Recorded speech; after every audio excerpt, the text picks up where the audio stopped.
So the Pearl Mussel Project is a results-based agri-environment payment scheme, and the main objective of it is to protect the rare and endangered freshwater pearl mussel. It's a species that's long-lived, lives for maybe 150 years, and it depends on pristine water quality. Now, it's a results-based agri-environment payment scheme, so that means that the higher the ecological value of the land, the higher the payments that the farmers receive. The programme is running for 5 years, and we have at present 450 participants in the project. We have over 12,000 hectares of commonage land in the project, and we're based in Donegal, Mayo, 2 in Connemara, 3 in Kerry and 1 in Cork. We pay on a score from 0 to 10. The higher the score, the higher the payment.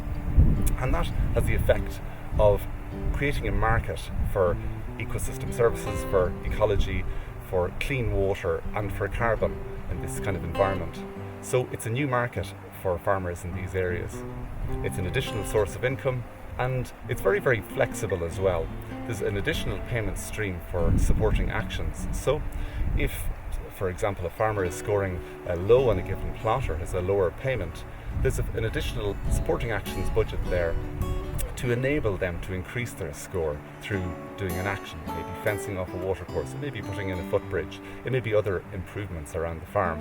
So that's great flexibility for the farmer.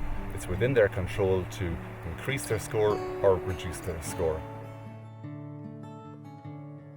The primary reason I joined the scheme was, I suppose, awareness over the past while that in the future environmental criteria will be a major focus in cap payments for the farm, and additionally that the payment mechanisms in place which are proportional to the quality of the habitat do provide a good return, and let's say an opportunity to also to improve the land through improvement payments. In my opinion, the scheme is very worthwhile. It was a matter of getting to understand the scheme, attending training on a neighbour's farm to understand the criteria that drive payments, and then to sign up to the scheme. So that was quite straightforward. During the past 12 months then, some of my plots scored very low because of the absence of habitat and degraded bog, and in that instance we had to do some drain blocking, which would improve the payments for this coming year. So this is a very good example in John's land here, where it would have been a former drain. He was losing some points in that because the bog was drying out quite a bit. He put in pretty simple peat plugs just along here. It simply raises the water level up to the bottom of the vegetation. It doesn't make the land any wetter as such, it just dampens it so that there's a greater cover of these mosses and so on, and his score increases. I just had a great interest in the mussels all the time, always had. We've always been there, and we always, we used to pick them when we were kids. I like to do whatever we could to keep them. So my uncle got £10 for one before the First World War. So he went to America on it. Yeah.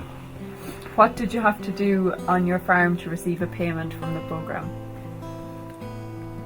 I just didn't have a lot really, just to block a few drains and try and get rid of some of the rhododendrons, but that's a tough task. But I suppose just to keep the land in, good condition, not to be letting too much rubbish into your drains and all that, things. But